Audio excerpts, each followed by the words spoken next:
Selamat pagi, salam sejahtera buat kita semua.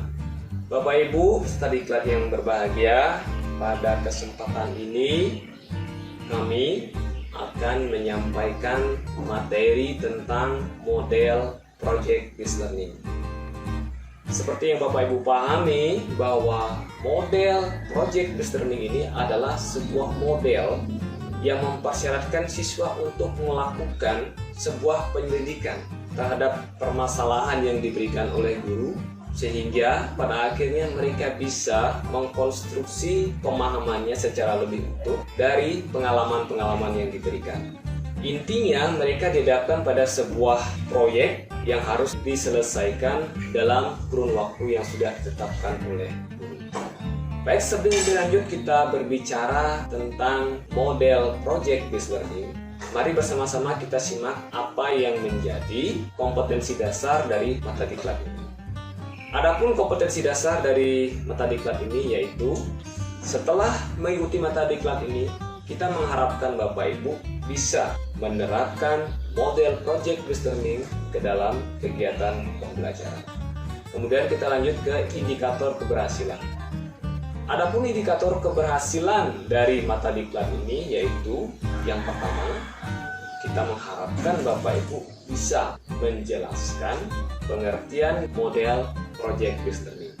Kemudian yang kedua, kita mengharapkan Bapak Ibu bisa menjelaskan prinsip-prinsip dari model project-based learning.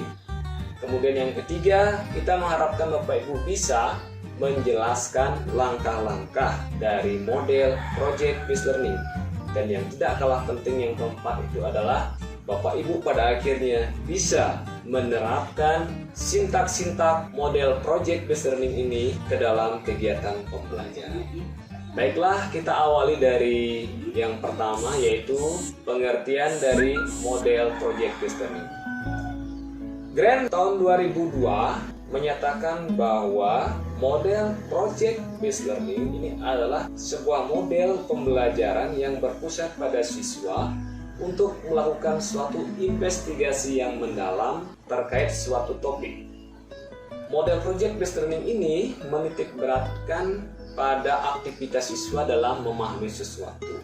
Nah, agar siswa lebih paham terhadap suatu masalah yang diberikan, maka siswa diharapkan pada sebuah investigasi untuk memecahkan permasalahan yang diberikan. Investigasi inilah yang kita sebut sebagai sebuah proyek. Kemudian coba kita lanjut ke prinsip-prinsip model project-based learning. Adapun beberapa prinsip-prinsip dari model project-based learning yaitu yang pertama, proyek menjadi pusat dalam pembelajaran. Nah, ini artinya segala interaksi, baik interaksi antara siswa dengan siswa, interaksi siswa dengan guru, interaksi siswa dengan media dan sumber belajar yang terlibat di situ, ini terakomodir di dalam proyek yang akan dilaksanakan. Karena dalam proyek ini, interaksi itu akan terjadi mulai dari tahapan perencanaannya, pelaksanaan, maupun pada tahap pelaporan. Pada tahap perencanaan bisa kita lihat di sini. Ketika siswa diberikan sebuah proyek, maka di situ terjadi interaksi atau kolaborasi antara guru dan siswa terkait aktivitas-aktivitas apa saja yang perlu dilakukan untuk menjawab permasalahan yang diberikan oleh guru. Berarti ada kesepakatan di sini. Kemudian akan juga ada kesepakatan terkait media ataupun sumber belajar apa yang diperlukan untuk membantu pelaksanaan proyek ini. Kemudian juga akan ada kesepakatan terkait perencanaan waktunya, alokasi waktu untuk menyelesaikan proyek, kemudian batas akhir penyelesaian proyek dan sebagainya. Di situ memerlukan interaksi. Nah, itu pada tahap perencanaan. Ketika tahap pelaksanaan juga terjadi interaksi. Karena pada tahap pelaksanaan, guru tidak serta-merta membiarkan siswa bekerja begitu saja untuk menyelesaikan proyek. Guru juga perlu berinteraksi dengan siswa, menanyakan sudah sampai sejauh mana proyek yang sudah dilakukan. Di samping itu, guru juga akan membimbing siswa untuk menyusun laporan. Nah, seperti itu. Nah, itulah bentuk pembelajaran yang terjadi di sini ya. difokuskan pada masalah yang mengarahkan siswa mencari solusi dengan konsep yang sesuai. Nah, di dalam pencarian solusi ini pastinya tidak serta-merta solusi itu langsung didapatkan dari materi saat itu. Bisa jadi solusi dari permasalahan ini harus dicari dari sumber lain seperti internet. Karena di dalam menentukan solusi pastinya mengaitkan antara informasi yang sudah dimiliki oleh siswa dengan informasi pendukung lainnya. Ya, kemudian dari informasi-informasi ini coba dianalisis keterkaitannya, ditafsirkan dan pada akhirnya dirumuskan sebagai solusi dari permasalahan yang diberikan. Kemudian, siswa membangun pengetahuannya dengan melakukan investigasi secara mandiri. Nah, ini sesuai dengan prinsip dari teori konstruktivisme, di mana teori konstruktivisme itu menyatakan bahwa pengetahuan yang dimiliki oleh siswa didasarkan pada pengalaman dan struktur kognitif yang sudah dimilikinya. Artinya, pengalaman-pengalaman baru yang didapat oleh siswa ini akan memberikan pengetahuan baru nantinya. Karena dari pengalaman baru ini, siswa akan mendapatkan hal-hal baru. Kemudian dari hal baru ini coba dikaitkan dengan pengetahuan yang sudah dimilikinya.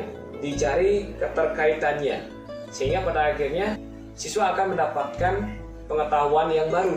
Ini akan menambah pengetahuan siswa, memodifikasi pengetahuan yang sudah dimiliki oleh siswa. Selanjutnya, siswa sebagai problem solver dari masalah yang dibahas. Nah, karena prinsip dari model project based learning ini adalah otonomi gitu ya, artinya siswa itu diberikan kebebasan untuk mencari informasi dari berbagai sumber.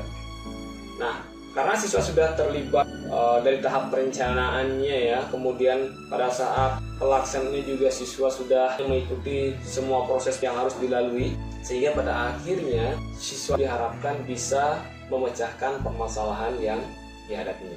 Kita lanjut ke langkah-langkah model project based learning. Adapun langkah-langkah dari model project based learning, yang pertama itu adalah penentuan pertanyaan yang mendasar. Apa yang dilakukan pada tahapan ini? Model project based learning ini diawali dengan guru memberikan sebuah pertanyaan yang mendasar ya. Pertanyaan yang mendasar ini pastinya muaranya itu ke tugas kepada siswa untuk melakukan sebuah investigasi terkait masalah yang disajikan. Jadi siswa dihadapkan pada sebuah proyek yang harus dituntaskan ya dalam kurun waktu yang sudah ditetapkan oleh guru. Kemudian mendesain perencanaan proyek. Apa yang dilakukan pada tahapan ini? Yang dilakukan pada tahapan ini adalah melakukan perencanaan terkait aturan mainnya. Di sini perlu ada kolaborasi atau kesepakatan antara guru dan siswa terkait perencanaan proyek ini. Yang pertama terkait aturan mainnya. Jadi antara guru dan siswa wajib sama-sama mengetahui apa saja yang harus dilakukan, apa saja yang harus disepakati ketika proyek ini akan dilaksanakan. Kemudian yang dilakukan pada tahapan ini adalah menentukan ataupun memilih aktivitas-aktivitas yang bisa menjawab pertanyaan mendasar yang diberikan oleh guru tadi. Alat bantu apa yang diperlukan agar proyek ini bisa berjalan dengan maksimal. Kemudian langkah selanjutnya adalah menyusun jadwal. Yang dilakukan pada tahapan ini adalah menyusun jadwal aktivitas untuk menyelesaikan proyek. Jadwal aktivitas apa saja yang harus dibuat di sini ya? Jadwal aktivitas yang harus dibuat diantaranya adalah pertama, jadwal alokasi waktu untuk menyelesaikan proyek. Kemudian yang kedua, jadwal batas waktu pengumpulan proyek. Kemudian yang ketiga, mengarahkan siswa untuk memilih cara yang sesuai. Kemudian yang keempat, membimbing siswa jika cara yang dipilih kurang sesuai. Selanjutnya, yang terakhir ini adalah mengarahkan siswa untuk menentukan alasan kenapa memilih cara tersebut. Yang keempat, memonitor siswa dan kemajuan proyek. Nah, yang dilakukan guru pada tahapan ini adalah Guru tidak serta-merta membiarkan siswa melakukan penyelidikan begitu saja tanpa ada bimbingan. Nah, ketika siswa melakukan proyek, melakukan penyelidikan, disinilah tugas guru untuk memantau sudah sejauh mana perkembangan proyek yang sudah dilakukan. Atau bisa aja pada tahapan ini guru menanyakan kendala-kendala apa saja yang ditemui siswa pada saat pelaksanaan proyek. Ya, disinilah pentingnya peran guru untuk memfasilitasi dan memberikan bimbingan sehingga kendala-kendala yang tadinya dialami oleh siswa itu bisa teratasi, sehingga tahapan berikutnya bisa dilaksanakan sesuai jadwal yang sudah ditetapkan. Jika misalkan siswa sudah selesai melakukan penyelidikan, maka di saat ini guru mengarahkan siswa untuk mulai membuat laporan. Pada tahapan ini guru memfasilitasi ataupun mendampingi mereka untuk membuat laporan pelaksanaan dari proyek yang sudah dilakukan. Oke, selanjutnya adalah tahapan kelima, yaitu menguji hasil. Yang dilakukan pada tahapan ini yaitu guru bisa saja mengarahkan siswa untuk melaksanakan diskusi panel. Salah satu perwakilan kelompok tampil, kemudian kelompok yang lainnya mengecek kebenaran hasilnya. Jika misalkan ada hasil yang dianggap kurang pas, maka di saat itu siswa bisa memberikan masukan dan pada akhirnya verifikasi itu ada di tangan guru. Nah, hal lain yang dilakukan pada tahapan ini adalah guru bisa saja memberikan semacam feedback, ya. Feedback itu berupa pertanyaan yang mengarahkan siswa untuk menjawab. Pertanyaan ini adalah bagian dari cara untuk mengetahui sejauh mana pemahaman siswa terhadap proyek yang sudah dilakukan. Lanjut ke tahapan ke-6, yaitu mengevaluasi pengalaman. Yang dilakukan pada tahapan ini adalah guru berusaha merefleksikan aktivitas dan hasil yang sudah didapatkan selama proyek ini. Pastinya ya, di dalam melaksanakan proyek ada aja kendala-kendala yang dialami oleh siswa. Dan itulah coba digali ya, ditanyakan ke siswa apa saja kendala-kendala yang sudah dialaminya. Pada sesi ini guru juga bisa memberikan semacam refleksi, perbaikan cara yang bisa dilakukan agar proyek ini bisa lebih efisien dari sisi waktu dan efektif juga dari sisi hasilnya. Kurang lebih itu langkah-langkah model project based learning. Untuk selanjutnya kita mengharapkan Bapak Ibu action menerapkan sintak-sintak model project based learning ini ke dalam kegiatan pembelajaran.